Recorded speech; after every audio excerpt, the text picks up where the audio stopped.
ಮನೆಯಲ್ಲೇ ಸುಲಭ ರೀತಿಯಲ್ಲಿ ಮಾಡಬಹುದು. ಹೇಗೆ ಮಾಡೋದು? ನೀವು ಹೂವೆಲ್ಲ ದೇವ್ರಿಗೆ ಇಟ್ಟಿರ್ತೀರಲ್ಲ, ಸೊ ಅದರಲ್ಲೇ ನೀವು ಮಾಡ್ಕೊಬೋದು ಮನೆಯಲ್ಲಿ. ಅಂಗಡಿಯಲ್ಲಿ ತೊಗೊಂಡ್ರೆ ನಮಗೆ 10-15 ಇರುತ್ತೆ ಅನಿಸುತ್ತೆ ಒಂದರಲ್ಲಿ. ಸೊ ನಾವು ಮನೆಯಲ್ಲೇ ಸುಲಭ ರೀತಿಯಲ್ಲಿ ಮಾಡ್ಕೊಬೋದು. ನೋಡಿ ನೋಡ್ತಾ ಇರ್ಬೋದು ನೀವು, ಈ ರೀತಿ ಮನೆಯಲ್ಲೇ ನೀವು ಸುಲಭ ರೀತಿಯಲ್ಲೇ ಮಾಡಿಕೊಂಡು ನೀವು ಸ್ಟೋರ್ ಮಾಡ್ಕೊಬೋದು. ಹೇಗೆ ಮಾಡೋದು ಅನ್ನೋದನ್ನು ಈ ಬ್ಲಾಗಲ್ಲಿ ತೋರಿಸ್ತೀನಿ. ಹಾಯ್ ಹಲೋ ನಮಸ್ತೆ, ಹೇಗಿದ್ದೀರಾ? ಐ ಹೋಪ್ ಎಲ್ಲರೂ ಕೂಡ ಚೆನ್ನಾಗಿದ್ದೀರಾ ಅಂತ ಭಾವಿಸ್ತಾ ನನ್ನ ಇವತ್ತಿನ ಬ್ಲಾಗಲ್ಲಿ ಸಾಂಬ್ರಾಣಿ ಧೂಪ ಮನೆಯಲ್ಲಿ ಹೇಗೆ ಮಾಡೋದು ಅನ್ನೋದನ್ನು ಈ ಬ್ಲಾಗಲ್ಲಿ ತೋರಿಸ್ತೀನಿ. ಸೊ ಎಲ್ಲಿ ಕೂಡ ಸ್ಕಿಪ್ ಮಾಡಲಿಕ್ಕೆ ಹೋಗಬೇಡಿ. ಹಾಗೆ ಹೊಸಬ್ರು ಆಗಿದ್ದಲ್ಲಿ ನನ್ನ ಚಾನಲ್ನ ಸಬ್ಸ್ಕ್ರೈಬ್ ಮಾಡಿಕೊಂಡು ನೋಡಿ, ಹಾಗೆ ಲೈಕ್ ಮಾಡಿ, ನಿಮ್ಮ ಕಾಮೆಂಟ್ ಬಾಕ್ಸಲ್ಲಿ ತಿಳಿಸಿ. ಸಾಂಬ್ರಾಣಿ ಧೂಪ ಮಾಡಲಿಕ್ಕೆ ನಾನು ಏನೇನು ಐಟಮ್ ತೊಗೊಂಡಿದ್ದೆ ಅನ್ನೋದನ್ನು ಈ ಬ್ಲಾಗಲ್ಲಿ ನಾನು ತೋರಿಸ್ತಾ ಇದ್ದೀನಿ. ಸೊ ತುಂಬಾ ಸುಲಭವಾಗಿ ಮಾಡ್ಕೊಬೋದು. ಜಾಸ್ತಿ ಏನು ಇದಕ್ಕೆ ಐಟಮ್ಸ್ಗಳು ಬೇಕಾಗಿಲ್ಲ. ಸೊ ಮನೆಯಲ್ಲಿ ಇರುವಂಥ ಐಟಮ್ಗಳನ್ನೇ ನಾನು ತೊಗೊಂಡು ಮಾಡಿರೋ ಅಂಥದ್ದು. ಸೊ ಬನ್ನಿ ಆಗಿದ್ರೆ ನೋಡೋಣ.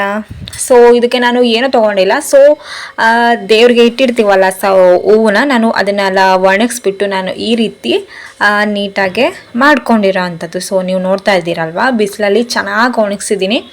ಅದನ್ನು ಪುಡಿ ಮಾಡಿದ್ರೆ ನಮಗೆ ಪುಡಿ ಆಗಬೇಕು, ಆ ರೀತಿ ನಾನು ಒಣಗಿಸಿದ್ದೀನಿ. ಸೊ ನೀವು ನೋಡ್ತಾ ಇರ್ಬೋದು, ಈ ರೀತಿ ನೀವು ಸ್ಟೋರ್ ಮಾಡಿಕೊಂಡು ನೀವು ಮಾಡ್ಕೊಬೋದು. ಇದಕ್ಕೆ ಏನೇನು ಬೇಕು ಅನ್ನೋದನ್ನು ನಾನು ಹೇಳ್ತೀನಿ ಬನ್ನಿ.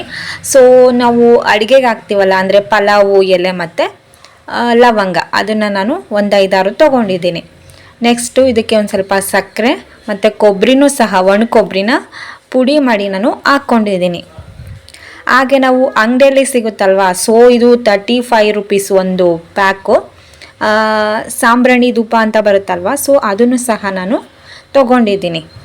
ಸ್ಟೋರಲ್ಲಿ ಸಿಗುತ್ತೆ, ಗದ್ಗೆ ಅಂಗಡಿಯಲ್ಲಿ ಎಲ್ಲ, ಸೊ ಅಲ್ಲಿ ನೀವು ತೊಗೊಬೋದು. ಅದನ್ನು ಸಹ ನಾನು ಹಾಕ್ತಾಯಿದ್ದೀನಿ. ಮತ್ತು ನಾನು ಒಂದು ಚಿಕ್ಕ ಪ್ಯಾಕೆಟು ತುಪ್ಪ ಸಹ ನಾನು ಹಾಕ್ತಾಯಿದ್ದೀನಿ. ಸೊ ಈ ರೀತಿ ನೀವೆಲ್ಲ ಹಾಕ್ಕೊಬೇಕಾಗತ್ತೆ. ಹಾಗೆ ಒಂದು ಸ್ವಲ್ಪ ಎಣ್ಣೆ ಸಹ ಹಾಕ್ಕೊಂಡಿದ್ದೀನಿ. ಯಾವ ಎಣ್ಣೆ ಆದರೂ ಪರವಾಗಿಲ್ಲ. ಸೊ ನೀವು ನೋಡಿಕೊಂಡು ಹಾಕ್ಕೊಂಡು ಕಲಿಸ್ಕೊಬೇಕಾಗತ್ತೆ. ಸೊ ಇದಕ್ಕೆ ನಾನು ನೀರು ಸಹ ಆ್ಯಡ್ ಮಾಡ್ತಿದ್ದೀನಿ. ನೀವು ಏನು ಒಂದು ಸ್ವಲ್ಪ ನೋಡಿಕೊಂಡು ಕಲಿಸ್ಕೊಬೇಕಾಗತ್ತೆ. ಸೊ ಈಗ ನೀವು ನೋಡ್ತಾ ಇದ್ದೀರಲ್ಲ, ಸೊ ನಾನು ಈ ರೀತಿ ಚಿಕ್ಕದಾಗೆ ನಾನು ಮಾಡ್ಕೊಂಡಿದ್ದೀನಿ. ನಿಮಗೆ ಯಾವ ರೀತಿ ಬೇಕೋ ನೀವು ಆ ರೀತಿ ಮಾಡ್ಕೊಬೋದು, ಆಯಿತಾ? ನೆಕ್ಸ್ಟ್ ಇದಕ್ಕೆ ಒಗ್ಗಿಲಂ ಪುಡಿ ಅಂತ ಬರುತ್ತೆ. ಸೊ ಅದು ಸಹ ಹಾಕ್ತಾರೆ. ಕನ್ನಡದಲ್ಲಿ ಏನು ಹೇಳ್ತಾರೋ ಅಂತ ನನಗೆ ಗೊತ್ತಿಲ್ಲ. ಸೊ ತೆಲುಗಲ್ಲಿ ನಾವು ಒಗ್ಗಿಲಂ ಪುಡಿ ಅಂತೀವಿ. ಸೊ ಗೊತ್ತಿದ್ರೆ ನನಗೆ ಕಾಮೆಂಟ್ ಮಾಡಿ. ಸೊ ನಾನು ಈ ರೀತಿ ನಾನು ಮಾಡ್ಕೊಂಡಿದ್ದೀನಿ. ಸೊ ಈಗ ನೋಡ್ತಾ ಇರ್ಬೋದು, ಅದೇ ಮಾಡಲಿಕ್ಕೆ ಒಂದು ಸ್ವಲ್ಪ ಟೈಮ್ ತೊಗೊಳುತ್ತೆ, ಬಟ್ ನಾವು ಮನೆಯಲ್ಲೇ ಮಾಡಿಕೊಂಡ್ರೆ ತುಂಬ ಚೆನ್ನಾಗಿರುತ್ತೆ ಅಂತ ನಾನು ಟ್ರೈ ಮಾಡಿದೆ. ಸೊ ಹಾಗೆ ನಿಮಗೂ ಸಹ ತೋರಿಸ್ತಾ ಇದ್ದೀನಿ. ಎಂತ ಗೊತ್ತುಂಟಾ, ಪ್ಲೀಸ್ ಸಬ್ಸ್ಕ್ರೈಬ್ ಮಾಡ್ಕೊಳ್ಳಿ, ಹಾಗೆ ಸಪೋರ್ಟ್ ಮಾಡಿ. ಹಾಗೆ ನಿಮ್ಗೆ ಇಷ್ಟ ಆದರೆ ನಿಮ್ಮ ಫ್ಯಾಮ್ಲಿಗೆ ಶೇರ್ ಮಾಡಿ, ಅವ್ರಿಗೂ ಇಷ್ಟ ಆದರೆ ಅವ್ರ ಫ್ರೆಂಡ್ಸಿಗೆ ಹೇಳಿ ಶೇರ್ ಮಾಡಲಿಕ್ಕೆ. ಹಾಗೆ ಹೇಗೆ ಅನ್ನಿಸ್ತು ಅಂತ ಕಾಮೆಂಟ್ ಬಾಕ್ಸಲ್ಲಿ ಕಾಮೆಂಟ್ ಮಾಡಿ ತಿಳಿಸಿ. ಕಾಮೆಂಟ್ ಬಾಕ್ಸ್ ನಿಮಗೋಸ್ಕರನೇ ಆನಲ್ಲಿದೆ. ಸೊ ಹಾಗೆ ಲೈಕ್ ಮಾಡಿ. ಲೈಕ್ ಮಾಡೋದ್ರಿಂದ ಇನ್ನು ಹೆಚ್ಚೆಚ್ಚು ಜನಕ್ಕೆ ರಿಕಮೆಂಡ್ ಆಗುತ್ತೆ.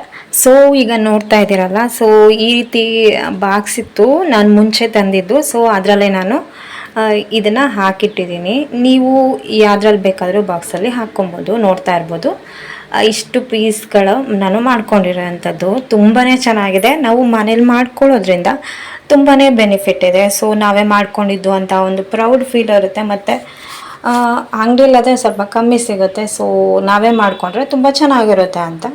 ಸೊ ನಾನು ತೋರಿಸ್ತಾ ಇದ್ದೀನಲ್ಲ, ಸೊ ಈ ರೀತಿ ನಾನು ಮುಂಚೆ ತಂದಿದ್ದೆ. ಸೊ ಅದೇ ಬಾಕ್ಸಲ್ಲಿ ನಾನು ಶೇರ್ ಮಾಡ್ತಾ ಇದ್ದೀನಿ. ಈಗ ನೋಡ್ತಾ ಇದ್ದೀರಲ್ವಾ, ಸೊ ನೀವು ನೋಡ್ತಿರೋ ಹಾಗೆ, ಸೊ ನೀವು ನೋಡ್ತಾ ಇರ್ಬೋದು ಎಷ್ಟು ಚೆನ್ನಾಗಿ ಕಾಣಿಸ್ತಾ ಇದೆ ಮತ್ತು ಎಷ್ಟು ಚೆನ್ನಾಗಿದೆ ಅಂತ. ಸೊ ನೀವು ಒಮ್ಮೆ ಟ್ರೈ ಮಾಡಿ, ಹೇಗೆ ಅನ್ನಿಸ್ತು ಅಂತ ನನಗೆ ಕಾಮೆಂಟ್ ಮಾಡೋದನ್ನು ಕೂಡ ಮರಿಬೇಡಿ. ಹಾಗೆ ನಿಮ್ಮ ಫ್ರೆಂಡ್ಸ್ ಆ್ಯಂಡ್ ಫ್ಯಾಮಿಲಿಗೆ ಈ ಬ್ಲಾಗ್ ಶೇರ್ ಮಾಡಿ. ತುಂಬಾ ಚೆನ್ನಾಗಿರುತ್ತೆ. ಮನೇಲಿ ನೆಗೆಟಿವ್ ಎನರ್ಜಿ ಆಗಿರ್ಬೋದು, ಪಾಸಿಟಿವ್ ಎನರ್ಜಿ ಬರಲಿಕ್ಕೆ ತುಂಬಾ ಒಳ್ಳೆಯದು, ಮತ್ತು ನೆಗೆಟಿವ್ ಎನರ್ಜಿ ಓಡಿಸ್ಲಿಕ್ಕೂ ಸಹ ತುಂಬಾ ಒಳ್ಳೆಯದು ಅಂತಲೇ ಹೇಳ್ಬೋದು.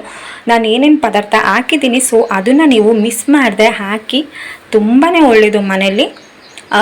ಮನೇಲಿ ಕಿರಿಕಿರಿ ಆಗಿರ್ಬೋದು, ಏನಾದರೂ ಎನಿಥಿಂಗ್ ಏನಾದರೂ ಇರ್ಬೋದು. ಸೊ ಈ ರೀತಿ ಮಾಡೋದ್ರಿಂದ, ಈ ರೀತಿ ಧೂಪ ಹಾಕೋದ್ರಿಂದ ತುಂಬಾ ಒಳ್ಳೆಯದು ಅಂತ ಹೇಳ್ಬೋದು. ಸೊ ಇದಿಷ್ಟು ನನ್ನ ಬ್ಲಾಗ್ ಆಗಿತ್ತು. ಈ ಬ್ಲಾಗ್ ನಿಮಗೆ ಇಷ್ಟವಾಗಿದ್ದಲ್ಲಿ ಲೈಕ್ ಮಾಡಿ, ಶೇರ್ ಮಾಡಿ, ಸಬ್ಸ್ಕ್ರೈಬ್ ಮಾಡ್ಕೊಳ್ಳಿ. ಸಿಗೋಣ ಮತ್ತೊಂದು ಬ್ಲಾಗೊಂದಿಗೆ. ಬಾಯ್.